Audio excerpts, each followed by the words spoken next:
সরকারের বন সমবায় এবং পরিবেশ দপ্তরের রাষ্ট্রমন্ত্রী দিবাকর গরামি তা আমাদের এই পার্টি অফিস বিষ্ণুপুর জেলা পার্টি অফিসে এসে উপস্থিত হয়েছেন। ওনার আর একটা পরিচয় যে বিষ্ণুপুরের উনি আমাদের জামাই, আমরা তাকে আজকে সংবর্ধিত। আজকে অত্যন্ত খুশির খবর, বিশেষ করে এই পশ্চিমাঞ্চল যেখানে জঙ্গলের এরিয়া, একদিকে আমরা বিষ্ণুপুরের জয়পুরের জঙ্গল, অপরদিকে বড়টোড়ার জঙ্গল, এবং যে বাঁকুড়া জেলার যে সমবায়, যে কৃষকদের যে সমবায় উঠে গিয়েছিল, যে সমবায়কে নিয়ে কৃষকরা জীবনযাত্রা এগিয়ে নিয়ে যাওয়ার ভাবনা থাকে, সেই দপ্তরের আমাদের বন দপ্তর এবং সমবায় দপ্তরের মন্ত্রী হয়েছে দিবাকর গরামি। এবং বাঁকুড়া জেলায় এই বিষ্ণুপুর গোটা বাঁকুড়া জেলায় আমাদের দুটি মন্ত্রী হয়েছেন, একদিকে ক্ষুদিরাম দা, একদিকে দিবাকর দা। তাই দিবাকর দা আমাদের এই সোনামুখীর হতে ওনাকে আমরা সবাই স্বাগত জানাই এবং আমরা খুব গর্বিত যে আজকে আমাদের মধ্যে উনি উপস্থিত হয়েছেন। দাদা যেখান থেকে শেষ করলো ওখানে থেকে একটু বলি কেন্দ্রীয় সরকারের। দেখুন, আমাদের সাংসদ এবং রাজ্য সাধারণ সম্পাদক মাননীয় সৌমিত্র খা মহাশয় বিস্তারিত বলেছেন। আমাদের 3 জেলার সাধারণ সম্পাদক এখানে উপস্থিত আছেন। বিষয়টা হলো আমাদের কেন্দ্রীয় সরকার, প্রধানমন্ত্রী, আমাদের দেশের সম্মানীয় প্রধানমন্ত্রী, তিনি কিন্তু একের পর এক প্রকল্প, একের পর এক যোজনা, বিভিন্ন উন্নয়নমূলক কাজ পশ্চিমবাংলার জন্য করতে চেয়েছেন এই 12 বছরে। তো বিগত রাজ্য সরকারের সদিচ্ছার অভাবে এবং বিজেপিকে এবং আমাদের সম্মানীয় প্রধানমন্ত্রী মোদীজিকে ভয় পাওয়ার কারণে ওনারা সেগুলো করেননি। তার মধ্যে ধরুন রেলের অনেক প্রজেক্ট সেখানে আটকে ছিল জমি জটে, আপনারা দেখেছেন সেগুলো একের পর আমাদের সম্মানীয় মুখ্যমন্ত্রী শুভেন্দু অধিকারী শপথ নেওয়ার পরই তিনি সে ব্যাপারে উদ্যোগী হয়েছেন এবং সেই জমি জট কাটিয়ে যাতে রেলের কাজগুলো এগিয়ে যায়। এবং আমাদের যে সীমান্তের বেড়া বাংলাদেশ বর্ডারের, সেটাও জমি হস্তান্তর হচ্ছে, সেখানেও কাজ শুরু হয়েছে। তো এভাবে বিভিন্ন জায়গায় আমাদের কেন্দ্রীয় সরকারের কাজগুলো যে শুরু করেছিলেন আমাদের প্রধানমন্ত্রী, সেটা পশ্চিমবাংলায় আটকে যাচ্ছিল। তো পশ্চিমবাংলার মানুষের আশীর্বাদের ফলে আমাদের মুখ্যমন্ত্রী হয়েছে, আমাদের সরকার হয়েছে, তো সেই কাজগুলো এগিয়ে চলেছে, যার সুফল, ডবল ইঞ্জিন সরকারের সুফল আগামী দিনে পশ্চিমবাংলার মানুষ পাবে। উদাহরণ শুরু হয়ে গেছে, আমাদের আমুল এখানে পশ্চিমবাংলায় আসছেন, তারা এখানে কারখানা করছেন, তো যার ফলে বহু কর্মসংস্থান হবে এবং ধীরে ধীরে পশ্চিমবাংলা আরো এগিয়ে যাবে। এরপরে ধরুন আমাকে আমার দল, আমার মুখ্যমন্ত্রী, আমার কেন্দ্রীয় নেতৃত্ব, আমাদের সাংসদ থেকে শুরু করে জেলা নেতৃত্ব সবার আশীর্বাদে আমাকে একটা দায়িত্ব দেওয়া হয়েছে, যে একটা নয়, আমাকে 2-3টে দপ্তরের দায়িত্ব দেওয়া হয়েছে, পরিবেশ, বন দপ্তর এবং সমবায়।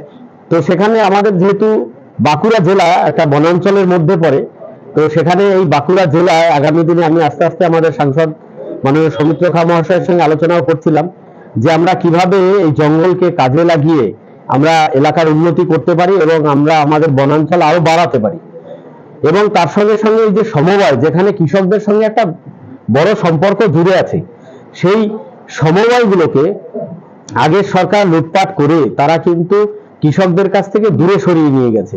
বহু কৃষক সুবিধা পায়নি, বহু সমস্যা আছে সমবায়ের মধ্যে। তো আমরা আগামী দিনে এই সমবায়ের যে সুবিধা, সেই সুবিধা আমরা কিন্তু সাধারণ কৃষককে পৌঁছে দেব, তার চেষ্টা করব। কারণ এটাতে আমাদের আরেকটা সুবিধা আছে, আমাদের স্বরাষ্ট্রমন্ত্রী এবং তিনিও সমবায় মন্ত্রী মাননীয় অমিত শাহজি, যিনি এই পশ্চিমবাংলা পরিবর্তনের ক্ষেত্রে বড় দায়িত্ব নিয়েছেন, প্রচুর পরিশ্রম তিনিও করেছেন আমাদের মোদীজির সঙ্গে সঙ্গে। তো যার জন্য আমরা আগামী দিনে সমবায়কে নিয়েও কৃষকদের কাছে পৌঁছে দেব এবং আমাদের 12 বছরে কেন্দ্রীয় সরকার এত সুন্দরভাবে চালিয়েছেন। তো আগামী দিনে ডবল ইঞ্জিনের সরকার হওয়ার ফলে পশ্চিমবাংলায় আরো উন্নতি হবে, কর্মসংস্থান হবে এবং আমাদের বাঁকুড়া জেলা, সর্বোপরি বাঁকুড়া জেলারও উন্নয়ন হবে।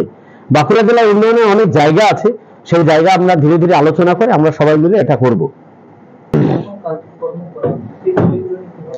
সেগুলো নিয়ে অবশ্যই আমরা ডিপার্টমেন্টের সঙ্গে বসবো, আধিকারিকদের সঙ্গে বসবো, বসে কথা বলবো কোথায় কি আছে। আমি 2 দিন আগে চার্জ নিয়েছি, প্রথম দিনই আমি বলে এসেছি আমাদের কোথায় কি আছে জেলা ভিত্তিক রিপোর্ট দেওয়ার জন্য। তো ওনারা বলেছেন আমাকে কয়েকদিন সময় দিন, আমরা সেই রিপোর্ট দেব। তো আমরা জেলা ভিত্তিক রিপোর্ট চেয়ে পাঠিয়েছি যে কত জমি ছিল, কত জমি বর্তমানে আছে, কোথায় এই বনাঞ্চলের মধ্যে কোথায় পার্ক আছে তার তথ্য, কত ঝিল আছে তার তথ্য, আমরা সমস্ত কিছু চেয়েছি।